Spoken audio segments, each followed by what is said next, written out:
जानिए कैसे हुई भगवान श्री कृष्ण की मृत्यु व कैसे खत्म हुआ पूरा यदुवंश। महर्षि वेद व्यास ने महाभारत की कहानी को 18 खंडों में संकलित किया था। युद्ध के पश्चात भी बहुत कुछ ऐसा रह गया जिसके विषय में जानना बहुत जरूरी है। 18 दिन चले महाभारत के युद्ध में रक्तपात के सिवाय कुछ हासिल नहीं हुआ। इस युद्ध में कौरवों के समस्त कुल का नाश हुआ, साथ ही पांचों पांडवों को छोड़कर पांडव कुल के अधिकांश लोग मारे गए। लेकिन इस युद्ध के कारण युद्ध के पश्चात एक और वंश का खात्मा हो गया, वो था श्री कृष्ण जी का यदुवंश। महाभारत कौरवों और पांडवों के बीच हुए युद्ध का वो रूप है जिसने कुरुक्षेत्र की मिट्टी तक लाल कर दी थी। कहा जाता है इस भयंकर युद्ध में इतने लोगों ने अपनी जान गंवाई थी कि आज भी उनके लहू से कुरुक्षेत्र जहां महाभारत का युद्ध लड़ा गया था की मिट्टी का रंग लाल ही है। महर्षि वेद व्यास ने महाभारत की कहानी को 18 खंडों में संकलित किया था।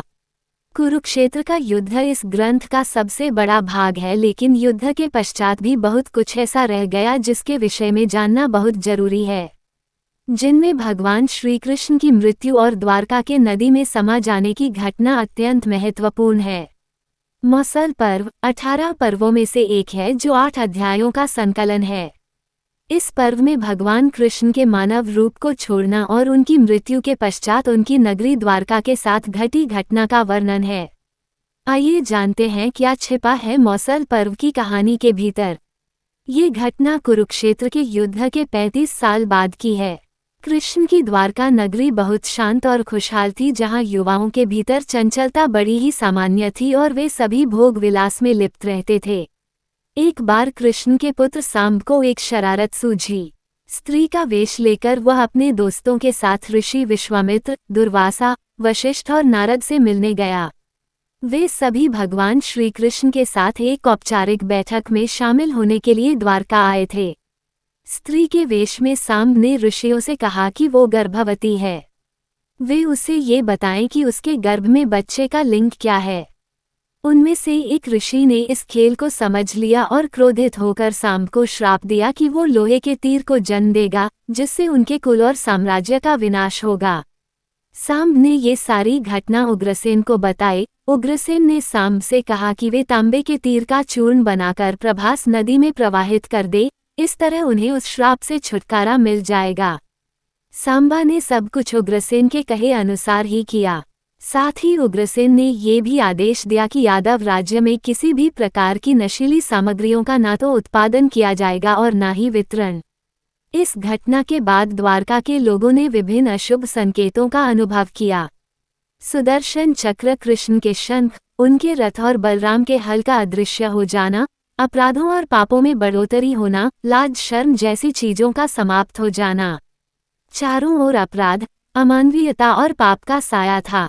बुजुर्गों और गुरुओं का असम्मान, निंदा, द्वेष जैसी भावनाओं में उल्लेखनीय बढ़त आदि सब द्वारका के लोगों का जीवन बन गया था। ये सब देखकर भगवान कृष्ण परेशान हो गए और उन्होंने अपनी प्रजा से प्रभास नदी के तट पर जाकर तीर्थ यात्रा कर अपने पापों से मुक्ति पाने को कहा। सभी ने ऐसा ही किया, परंतु जब सभी यादव प्रभास नदी के किनारे पहुंचे तो वहां जाकर सभी मदिरा के नशे में चूर होकर भोग विलास में लिप्त हो गए। मदिरा के नशे में चूर सात्याकी कृतवर्मा के पास पहुंचा और अश्वत्थामा को मारने की साजिश रचने और पांडव सेना के सोते हुए सिपाहियों की हत्या करने के लिए उसकी आलोचना करने लगा। वही कृतवर्मा ने भी सात्याकी पर आरोप मढ़ने शुरू कर दिए। बहस बढ़ती गई और इसी दौरान सात्याकी के हाथ से कृतवर्मा की हत्या हो गई। कृतवर्मा की हत्या करने के अपराध में अन्य यादवों ने मिलकर सात्याकी को मौत के घाट उतार दिया। जब कृष्ण को इस बात का पता चला तो वे वहां पर प्रकट हुए और एरका घास को हाथ में उठा लिया। ये घास एक छड़ में परिवर्तित हो गई, जिससे श्री कृष्ण ने दोषियों को सजा दी। मदिरा के नशे में चूर सभी ने घास को अपने हाथ में उठा लिया और सभी के हाथ में मौजूद वो घास लोहे की छड़ बन गई, जिससे सभी लोग आपस में ही भिड़ गए और एक दूसरे को मारने लगे।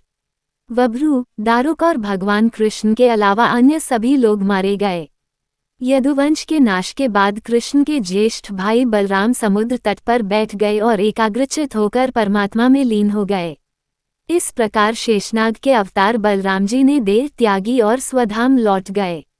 लोहे की छड़ का चूर्ण एक मछली से निगल लिया और वो उसके पेट में जाकर धातु का एक टुकड़ा बन गया।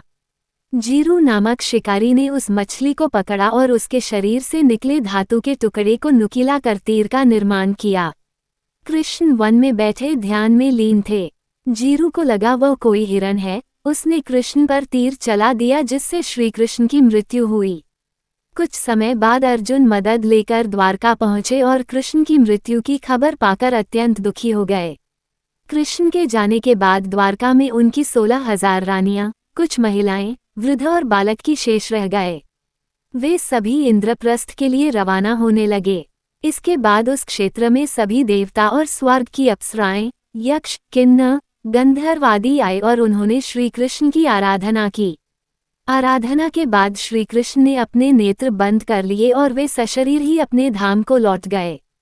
महाभारत युद्ध की समाप्ति के बाद जब युधिष्ठिर का राजतिलक हो रहा था तब कौरवों की माता गांधारी ने महाभारत युद्ध के लिए श्री कृष्ण को दोषी ठहराते हुए श्राप दिया कि जिस प्रकार कौरवों के वंश का नाश हुआ है ठीक उसी प्रकार यदुवंश का भी नाश होगा।